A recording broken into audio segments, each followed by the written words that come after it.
j- vendredi 4 avril 2025.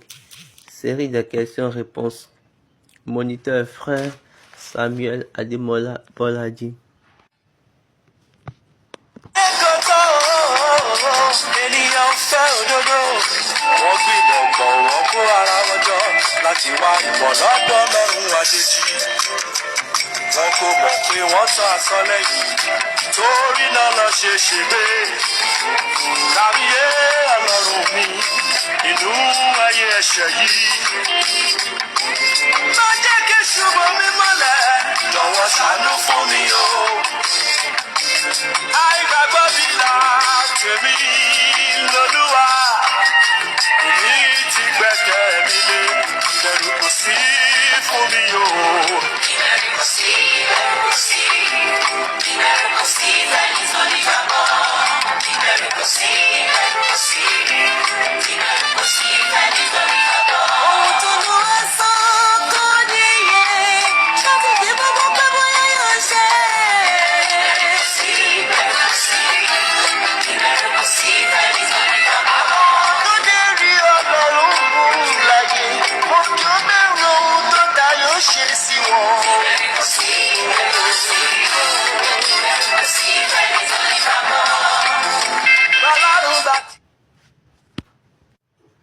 Alléluia, Alléluia, Alléluia.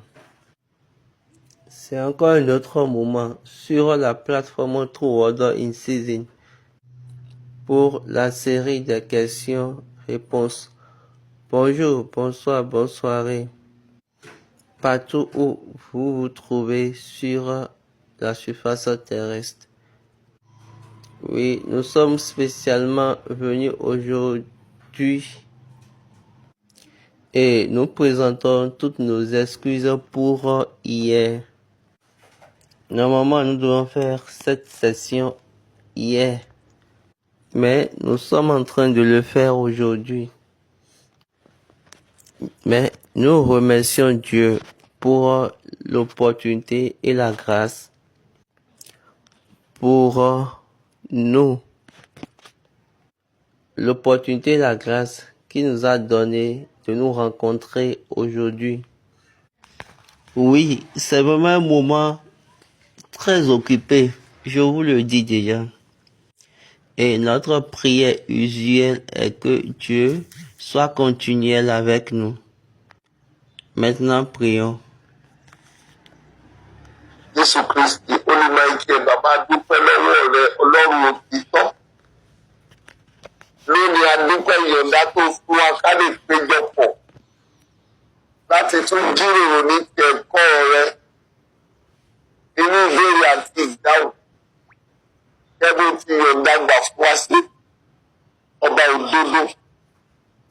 Jẹ́ kó wù ọ́ nípa èrè ẹ̀ láti bí sí wa. Ìmọ́lẹ̀ bá wa ṣe. Òtítọ́ ọ̀fọ̀kọ wa, má jẹ́ ká ṣe é ṣe, má jẹ́ mú gbogbo tó takò ẹ̀rí òtítọ́ lórúkọ Jésù fi tó lọ yí wa ká. Bí ìrìnàjò tòní, ó jẹ́ fún ìsọ̀nímọ̀ àwọn ìjọ rẹ̀, á lè jùmọ̀ máa yin lórúkọ Jésù Olúwa wa. The Lord's Prayer, Father who art in heaven, hallowed be thy name, thy kingdom come, thy will be done in earth as it is in heaven. Give us this day our daily bread and forgive us our trespasses. Forgive those who trespass against us and lead us not into temptation. For me as a man against the time is the kingdom, power, and the glory forever. Amen. Time to praise the Lord. Hallelujah, hallelujah, hallelujah, hallelujah, hallelujah, hallelujah, hallelujah. Bienvenue à vous une fois encore pour la série de questions-réponses sur la plateforme True Order in Season. Et la dernière séance, on avait parlé sur le voyage de Joseph. Et nous avons discuté sur après là où Potiphar l'a envoyé. D'abord, il était venu dans la maison de Potiphar. Et après, il a continué son voyage dans la prison. Et une fois en prison, Joseph Et Joseph était dans la prison et les deux officiers du roi d'Égypte. Donc Pharaon a envoyé 2 personnes en prison, 2 de ses officiers. Nous avons le chef des échansons et le chef des panetiers. Mais la version anglaise, ils ont parlé du chef, et le chef boulanger et le chef de l'hôtel. Autrement dit, maître boulanger et le maître d'hôtel.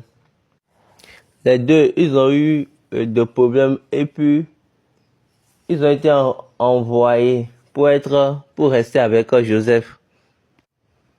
Et le patron des prisonniers les ont confiés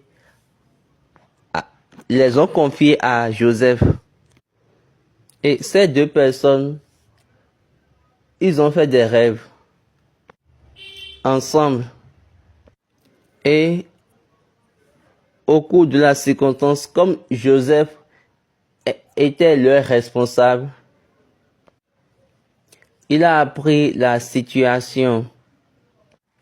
Puis il les a appelés. Après, il les a demandé à chacun d'eux. Et il les a demandé quelle était la raison, mais quelles sont les raisons pour lesquelles vous étiez venus ici. Et ensuite, ils ont dit à Joseph que nous avons de rêves, mais on n'avait pas compris. Et Baba disait, Joseph n'était pas un interprète de rêve. Mais il a dit que l'interprétation, c'est à Dieu qu'appartient l'interprétation. Baba dit, j'ai déjà parlé beaucoup sur ce plan la séance dernière. Après cette conviction, le maître d'hôtel a raconté son histoire. Et Joseph a dit, en regardant ton histoire, c'est ton rêve, en 3 jours. Donc Joseph dit, dans 3 jours, tu vas quitter ici et tu vas reprendre tes fonctions pour mettre la coupe dans la main du pharaon. Après avoir expliqué le rêve à l'autre, les yeux de l'échanson étaient ouverts. Et puis, rapidement, lui-même, il a dit son rêve. Mais, malheureusement, pour lui, Joseph lui a dit, le même 3e jour, toi, il continue, dit, en 3 jours, mais dans 3 jours, Pharaon coupera ta tête et donnera le corps aux oiseaux. Et ce que la Bible nous a dit vraiment, le 3e jour, Pharaon rétablit le chef des échansons dans sa fonction et il ordonna qu'on pende le chef des panetiers comme Joseph l'avait expliqué. Après, la Bible nous a dit que le chef des chansons, il a oublié Joseph. Et Baba dit, je vous dis, pour que quelqu'un soit rappelé, c'est Dieu même qui fait, ou bien qui met les souvenirs de la personne en toi pour que tu puisses se rappeler d'elle. Parce que Dieu serait en train de créer ta place et il serait en train de créer la situation, les circonstances qui t'amèneront vers ta place. Et ça, c'est un mystère pour nous tous. Et ça, c'est la volonté de Dieu en vérité. Et Baba dit, on a déjà parlé beaucoup sur ce sujet le mardi passé. En première position, je n'avais pas dit heureux moi parce que, excusez, avant je n'avais pas dit heureux nouveau moi parce que c'était hier que nous avions eu à faire le culte du nouveau mois. Et aujourd'hui, vendredi, nous sommes dans le nouveau mois. C'est de cette manière, ça a été donné à papa. Et papa nous a transmis ce chemin. Donc nous devons toutefois remercier Dieu. Vérifions s'il y a des questions là. Parce qu'il y a plusieurs choses qui nous attendent et nous devons faire. Une question de la part de Olabandi Babatoune. La personne a dit, Dieu a dit à Abraham que tes descendants doivent retourner après 400 ans sur la terre de Canaan après avoir servi en Égypte. Et ça s'est passé ainsi. Maintenant, Jésus, dans Matthieu 24, verset 34, Matthieu 24, verset 34, je vous le dis en vérité, cette génération ne passera point que tout cela n'arrive. Et maintenant, la question de la personne veut savoir, maintenant, Jésus est en train de parler de quelle génération? Car après lui, maintenant, on a dit il y a plus de 20 générations. La réponse de Baba. Soyez sûrs, toute chose qui est venue après la résurrection, après Christ, après la mort du Christ, c'est déjà la génération. C'est de cette génération dont Jésus parlait. Aujourd'hui, nous avons déjà fait plus de 2025 années. Toutes les générations qui étaient nées dès le commencement, elles étaient comptées par manière. Et il n'y avait aucun homme. Et comme Paul l'a prêché, et il a dit, le deuxième homme, c'est Jésus. Donc là, ils ont entendu parler de la génération du deuxième homme. C'est pourquoi ils l'ont appelé après. C'est après la mort, il est devenu le second homme. Donc, la résurrection a produit le deuxième homme. Et ce deuxième homme est devenu le premier homme de cette génération. La génération de Dieu, c'est 1000 ans. Comme il a dit, un jour est comme 1000 ans à ses yeux. Cette génération qui était née au temps de Jésus était comptée. Cette génération qui était née au temps de Jésus était comptée dans l'autre et dans celle-ci. Mais ce qui rend merveilleux, ce qui a été transmis de cette première-là pour cette deuxième, ou bien de cette ancienne pour cette nouvelle,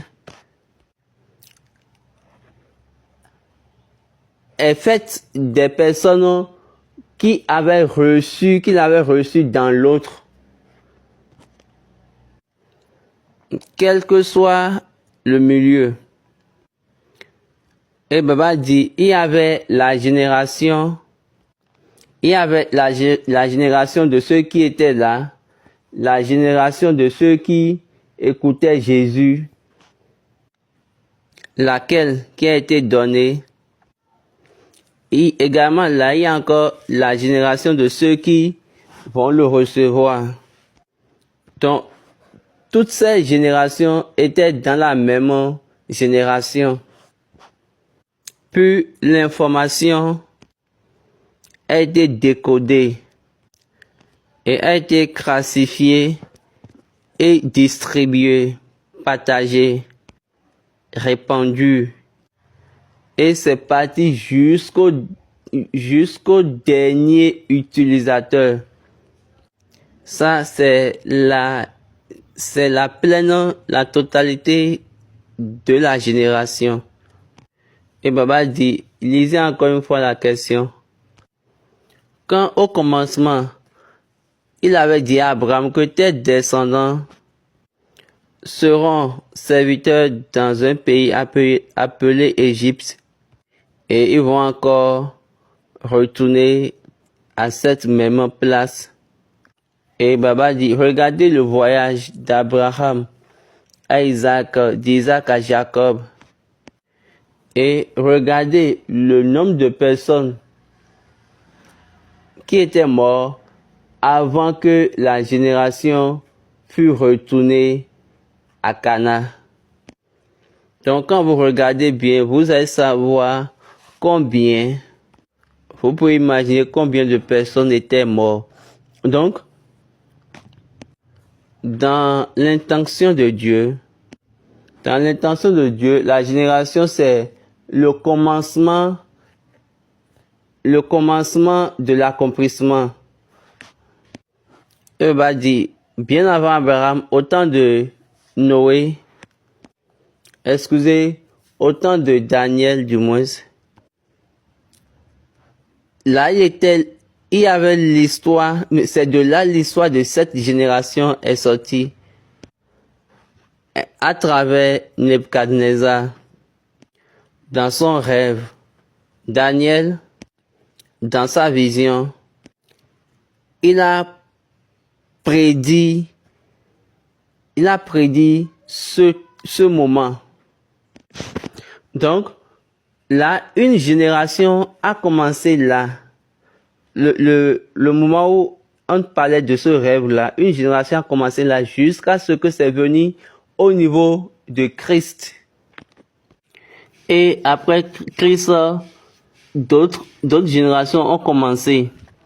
Et Baba dit, vous savez, ce que Christ a dit là, c'est ce que Daniel avait vu.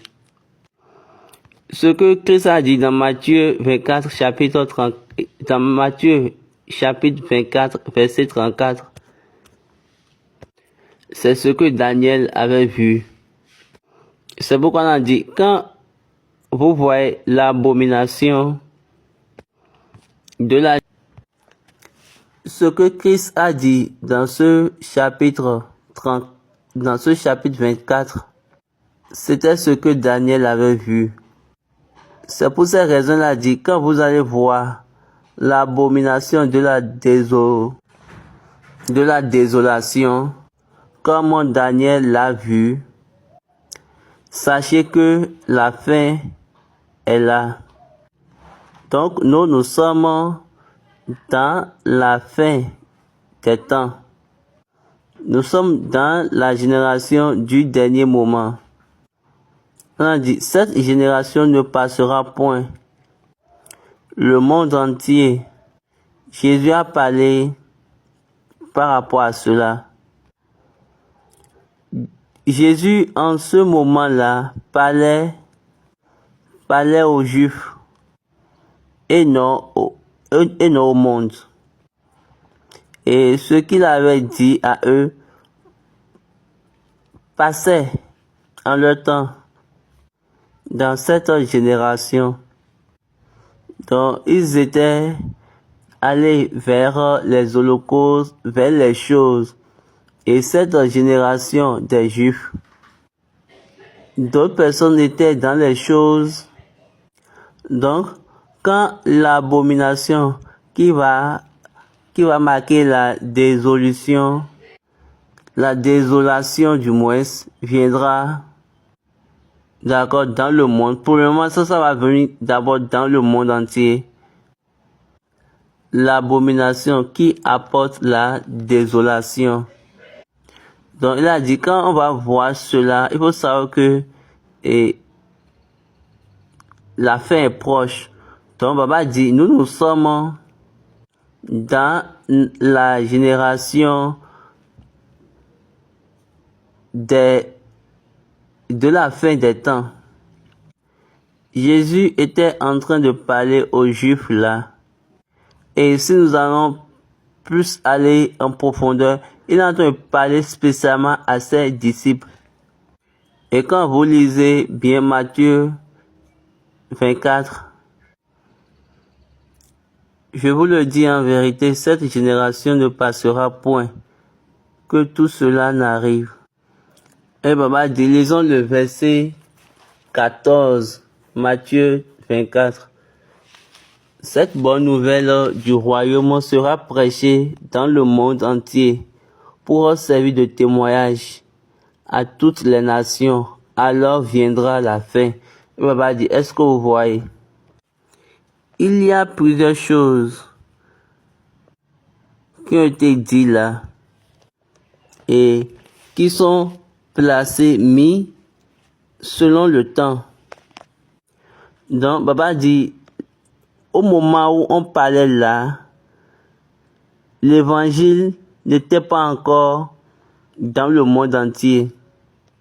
Donc, quand vous regardez ça, vous allez savoir que la fin n'est pas pour maintenant. Donc, Baba dit, quand nous lisons le début du chapitre, par exemple, quand nous lisons le chapitre, le verset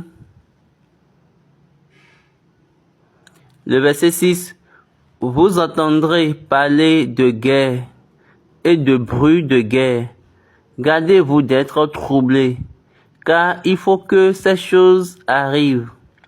Mais ce ne sera pas encore la fin. Donc, ça veut dire quoi? Il y a plusieurs choses qui vont venir, mais ce n'est pas encore la fin. Donc, il y a plusieurs étapes. Donc, ici, on parle de quelle génération? Quelle génération dont on parle au niveau du verset 34? C'est la génération où la parole, ou bien l'évangile de Dieu va atteindre tout le monde. Et quand vous voyez le chapitre, vous allez constater que Jésus est en train de narrer ce qui va passer jusqu'à ce qu'on va aller maintenant à la fin des temps. C'est pour cela parler de l'abomination, de la désolation qui va être pour le monde entier. Au commencement, il parlait d'une autre manière. Une fois, quand il est venu là, il a commencé par encore parler d'une autre manière. Le verset 15, il a dit, c'est pourquoi lorsque vous verrez l'abomination de la désolation dont a parlé le prophète Daniel, établi en lieu saint, que celui qui lit fasse attention. La version anglaise a dit, quiconque le lit n'a qu'à chercher à comprendre. Donc, quand on a quitté le verset 14, là où il a dit, là viendra la fin, il est venu directement sur cette prophétie. Mais avant cette fin, ce qui veut dire que la fin n'est pas encore là, là où il a dit que la fin n'est pas encore là, il a parlé des choses qui vont se passer là. Donc, Baba dit, dans ce chapitre de Matthieu 24, Jésus est en train de parler des générations. Jésus a été en train de parler dans la langue des générations. Donc, ce qu'il est en train de dire, par là, dit que peut-être quand vous allez voir ces choses, vous allez dire que c'est la fin. Et là, il dit encore non.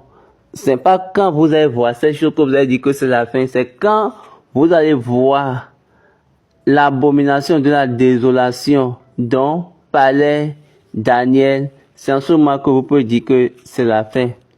Et il a bien précisé que cette abomination, cette abomination va maintenant être vue dans les lieux saints. Donc quand vous voyez l'abomination de la désolation dans les lieux saints, il faut savoir que la fin est proche. La fin est là. Est-ce que vous voyez? Donc vraiment, il a cette génération. Il y a une génération pour la fin. La fin, c'est la génération de ceux qui vont témoigner dans le monde entier. Donc, c'est toujours la même génération. Donc, supposons que la génération, c'est 100 ans. On est en train de supposer, parce que la Bible m'a dit que la 4e génération d'Abraham, et là, ils étaient restés en servitude pendant 400 ans. C'est juste une supposition. Supposons une génération, ça fait 120 ans. Parce qu'ils ont dit que leurs jours seront 120 ans. Et Baba dit ce n'est pour rien que ceux qui ont quitté l'Égypte et mouru dans le désert, ils ont marché pendant 40 ans. Et ceux qui étaient venus dans le voyage du désert, c'est-à-dire ils sont nés 400 ils sont nés 40 ans. Il y a 40 ans. Et ils ont fait 40 ans de voyage dans le désert. Est-ce que vous voyez Dieu?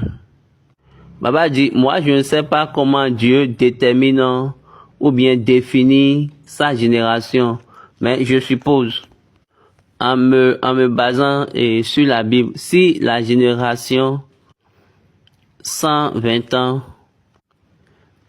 quand je peux dire que une génération totale, bien une génération entière est 120 ans.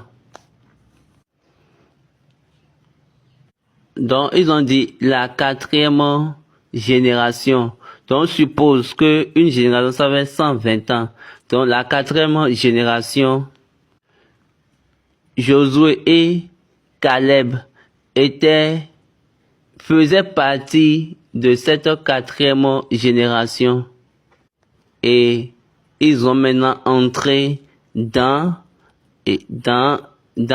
sur la terre de Canaan. Et la parole de Dieu a été fidèle à cette génération parce que eux, ils étaient nés. Ils étaient parmi ceux qui étaient nés au cours du voyage. Donc, eux, ils ont conduit les autres. Ils sont devenus les capitaines de ceux qui étaient nés dans le voyage. Car vous savez que plusieurs personnes étaient mortes. Donc, ceux dont Jésus parlait, Jésus est en train de parler ici des lignes, des étapes, des générations. Jésus est en train d'expliquer, quand vous allez voir telle chose, il faut savoir que c'est telle génération. Et Jésus là, il est en train de parler ce qui va être votre signe, bien ce qui va être le signe de la fin. Et ça sera la fin du but. Est-ce que ça sera la fin du monde? Donc Baba dit, il savait tout.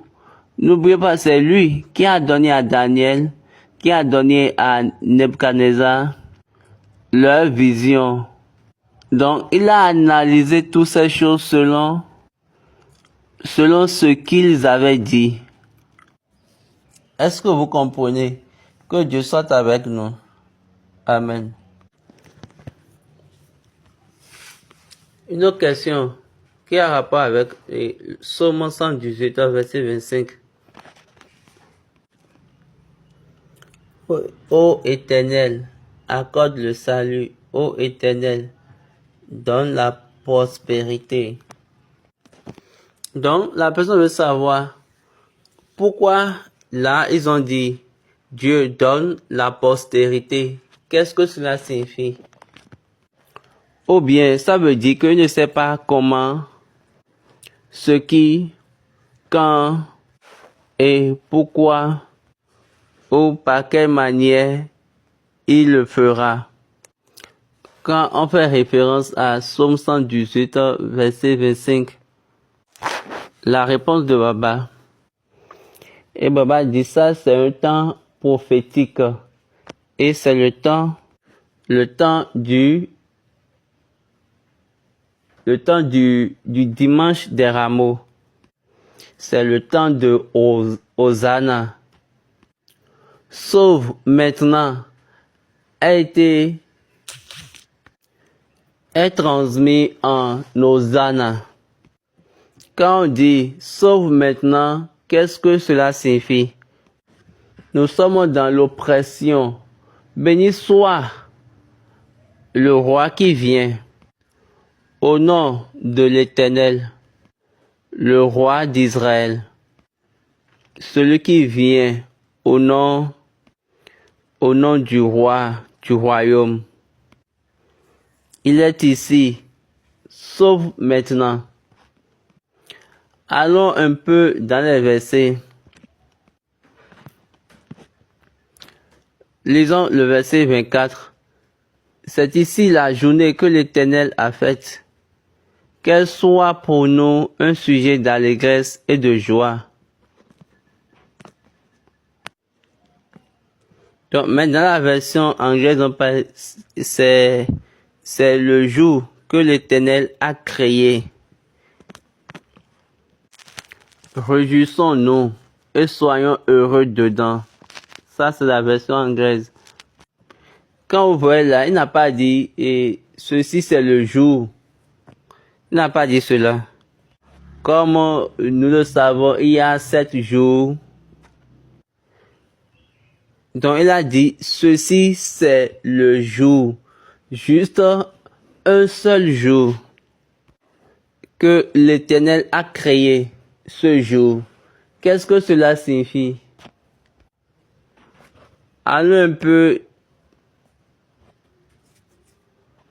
Avançons un peu bibliquement.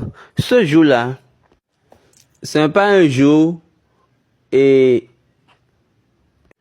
ce n'est pas comme les jours planifiés où on dit lundi, mardi, mercredi, ainsi de suite. Non. C'est un jour qu'on a fait. Qu'est-ce que je veux dire par là? La ligne de Dieu à Abraham dans le jardin d'Éden, c'était le jour où tu vas manger ce fruit, tu mourras certainement. Et Adam l'avait vraiment mangé et il est devenu l'homme de la servitude. Et il est devenu l'homme qui a commencé par servir les personnes. Là, le jour, il a dit, le jour tu mangeras du fruit, tu mourras certainement. Ce jour-là, il n'a jamais dit que, Dieu n'a jamais dit, et après, je vais encore te ramener. Non. Donc, quand nous regardons cette ligne que Dieu a prononcée, dans cette ligne, il n'y a aucun espoir. Mais l'Éternel a créé un jour et il est venu et il a dit, l'Éternel qui fait les jours, il est venu, il a dit, moi je vais mettre inimitié entre toi et la femme, et entre sa postérité et ta postérité. Et il a dit, la postérité de la femme brisera ta tête, Et toi, ta postérité brisera son talon. Va briser le talon de la postérité de la femme. Là, c'est un rendez-vous. Parce que la femme là n'a aucune postérité.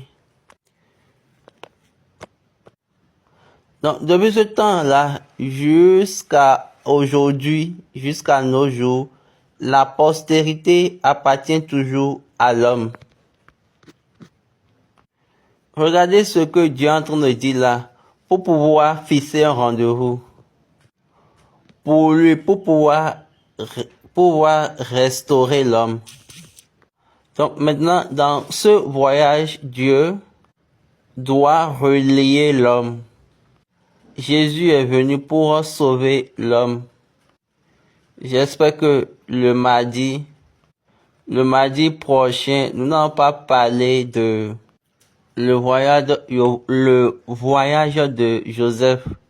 Donc, on va laisser le mardi là.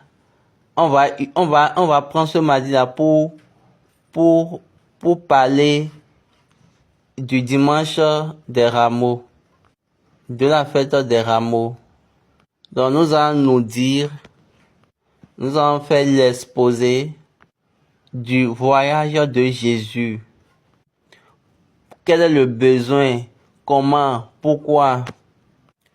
En ce moment-là, David prophétiquement était en train de rechercher ce jour, en train de regarder plutôt ce jour où l'homme sera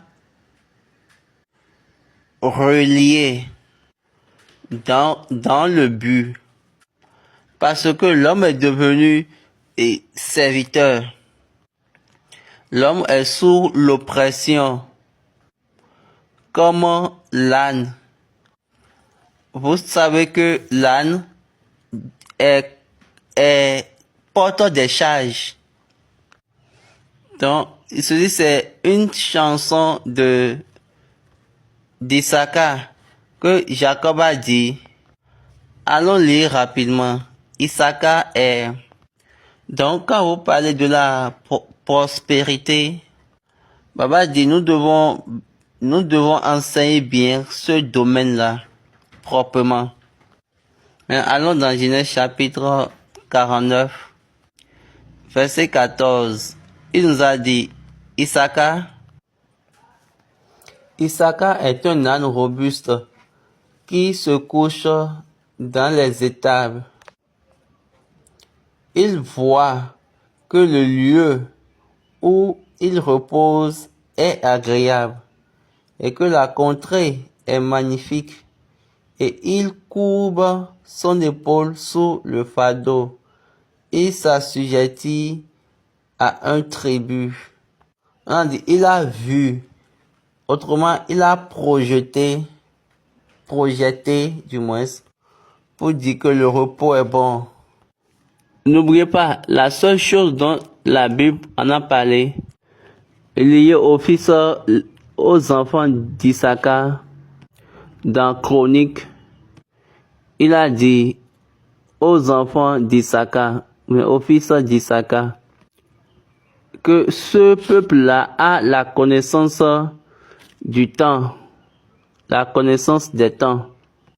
Et ce peuple connaît ce que Israël doit faire.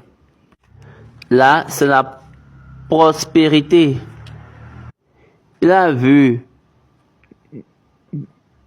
du bonheur, du bon dans le repos. Et il a aussi vu que la terre, oui, le pays est agréable, est présentable. Et il a juste choisi de servir pour avoir la bonté. Donc, quand David prophétisait, quand vous irez à ce jour, c'est le jour où Jésus a dit, amenez-moi l'âne. Et ils l'ont amené. Puis ils ont dit, sauve maintenant, Hosanna. Sauve maintenant. Je t'implore, je te sollicite. Ô Éternel, je t'implore, je te sollicite. Donne la postérité. Donne-nous comment nous allons le faire. N'oubliez pas, dans le livre d'Ésaïe, Dieu a dit, je suis l'Éternel qui vous fait des profits et je vous conduis dans le chemin que vous devez prendre. Béni soit la personne qui vient au nom de l'Éternel. Nous l'avons béni. De la maison de l'Éternel, nous l'avons béni.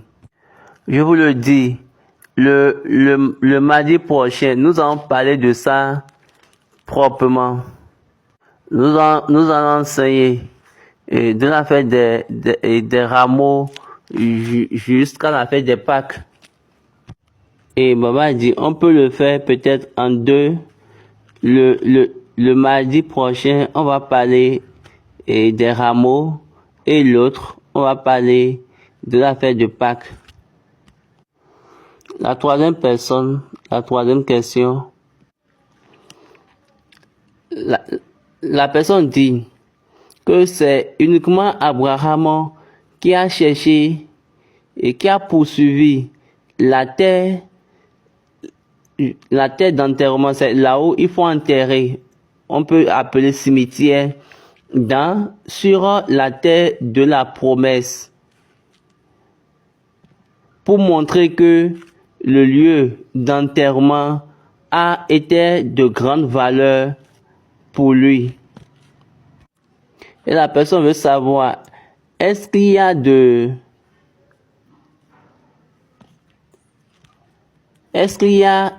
de répercussions sur les morts quand on les enterre dans le cimetière,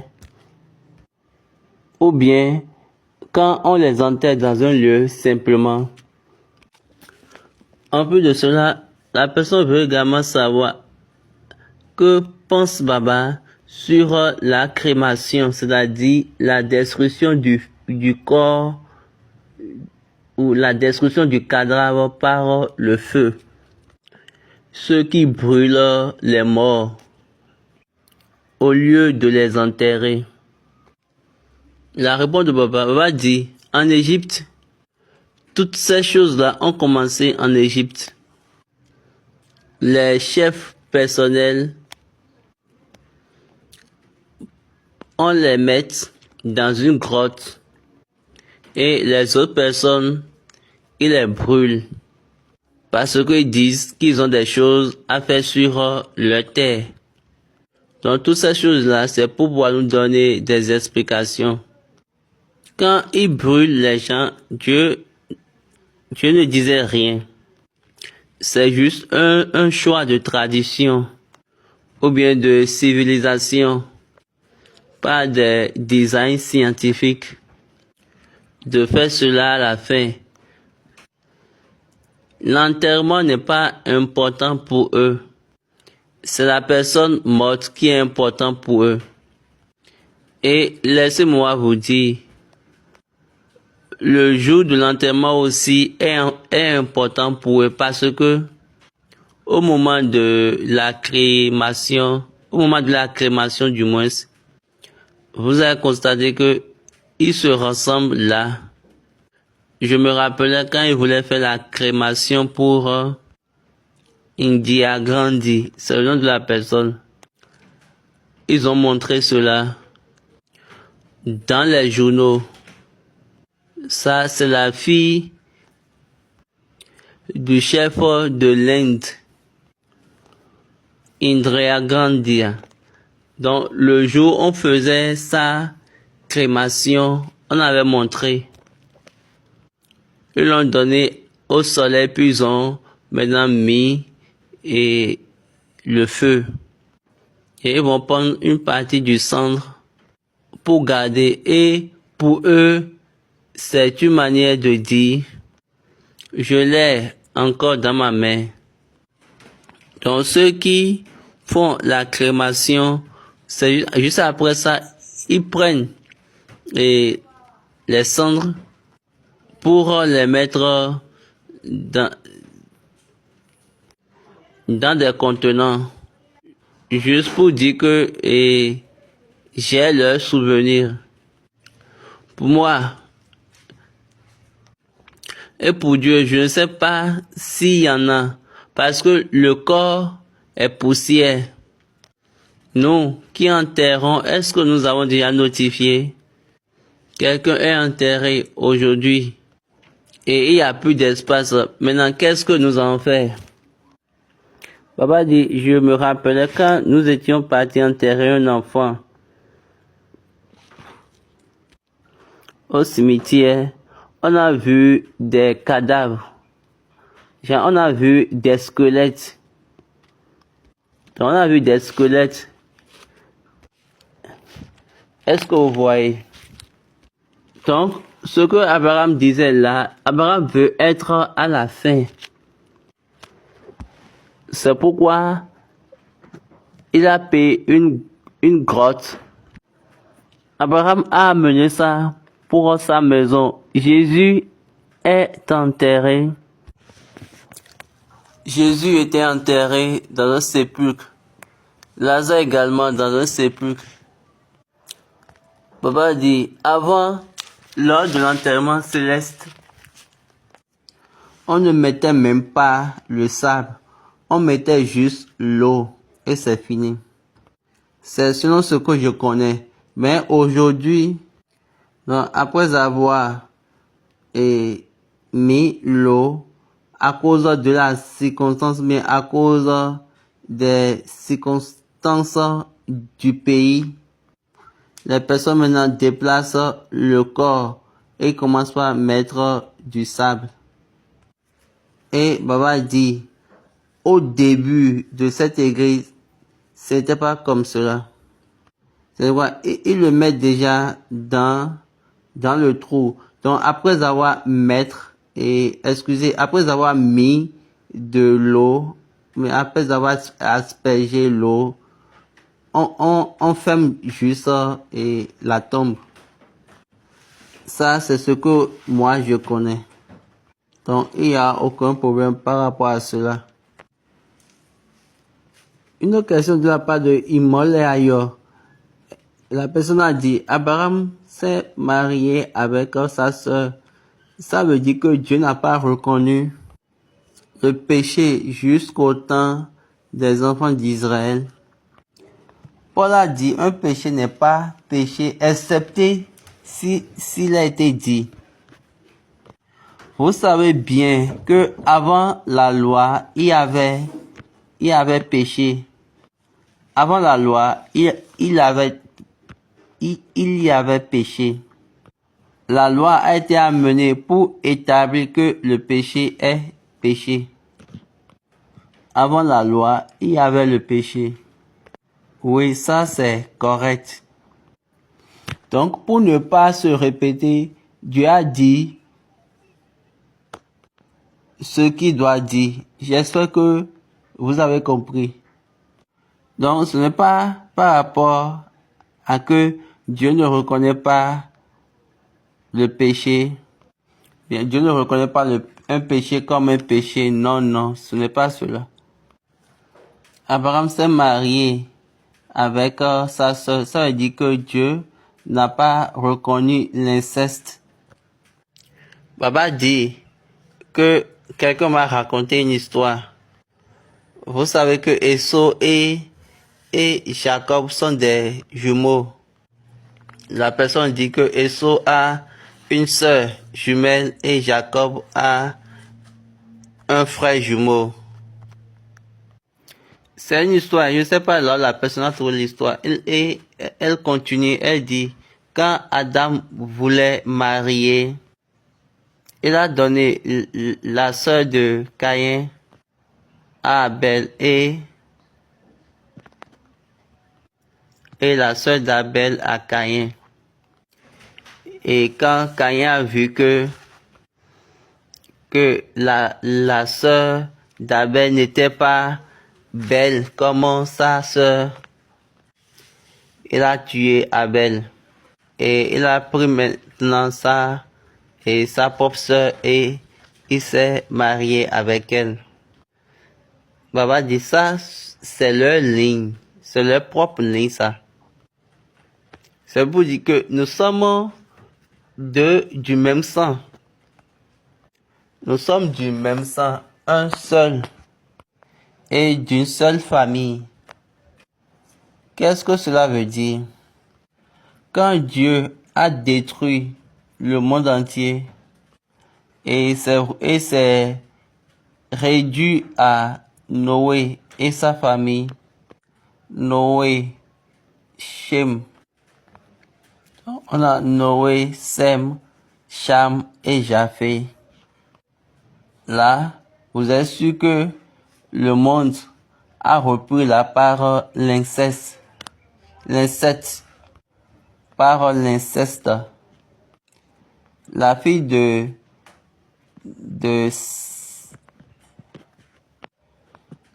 Cham peut se marier avec la fille de Japheth. Là, c'est relative. De même, un fils de Japheth peut se marier avec une fille de Sem. Donc, ils étaient comme des cousins entre eux. Maintenant, comme ils s'augmentaient puis ils sont devenus nombreux, Dieu a dit, hey, l'inceste, arrêtez cela. Je ne veux plus cela. Et bah dit, ça ne va pas être normalement une question. Si vous comprenez la ligne là, si vous connaissez cette ligne là que Paul a prononcée sans la loi, sans la loi, il n'y a pas le péché. Ça veut dire, sans la loi, péché n'est pas péché.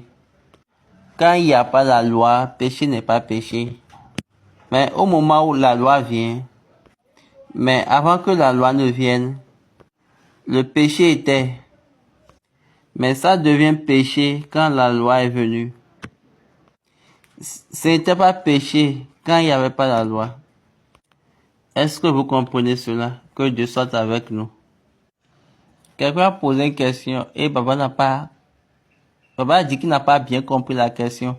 Et Baba dit, quand je veux répondre aux questions, je ne suppose pas. Donc je cherche à bien comprendre d'abord la question. Sinon, maintenant, y a-t-il d'autres questions? Non. Là, nous remercions Dieu. Je vous remercie pour cette opportunité et je continue toujours par prier.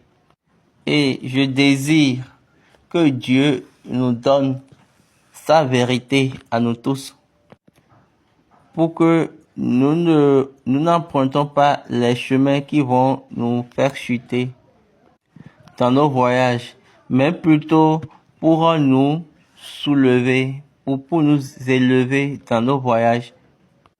Donc, en ce nouveau mois, ça nous sera donné ainsi. Amen. Ainsi soit-il. Maintenant, prions. Jésù Kristi Olúwa ìfẹ́ bàbá dúpẹ́ lọ́wọ́ rẹ̀. Torí ọ̀fẹ́ àti àyè tó fi gbà wá. Èyí tó fún wa tá a nílẹ̀ là ń lò. Gba ìbọn pẹ́ wa o. Bàbá mímọ́ Ọlọ́run rere. A ti gbọ́ níwọ̀n ibi tá a lè sọ gẹ́gẹ́ bí ìbéèrè ìwọ lóru ọ̀rọ̀ kan ìwọ sì ló lè dáhùn. Fi ìdáhùn rere fún ọkàn wa. Tí ipa ọ̀rọ̀ rere ẹ̀ yà wá sínú. Kí òtítọ́ ẹ̀rí ẹ̀ kó dìbò láyé wa. Ká lè yọ̀ ní ìfẹ́ rẹ̀. Fàṣẹ sí lórúkọ Jésù lọ. Méjì. Hallelujah, hallelujah, hallelujah, hallelujah, hallelujah, hallelujah. Thanking God for this opportunity once again. We want to. Donc nous remercions Dieu pour cette opportunité une fois encore et comme nous avons l'habitude de le dire, que Dieu soit continuel avec nous et que sa grâce soit sur nous dans toutes les choses que nous allons toucher, sur toutes les choses qui sont dans nos mains. Donc, n'oubliez pas le programme des 40 ans de souvenirs de SBJ Oshofa. Le portail sera bientôt ouvert. Et pour les questions bibliques, on a 40 paroisses. On va juste enregistrer les 40 premières paroisses. Après cela, on laisse les autres paroisses. Et 20 paroisses pour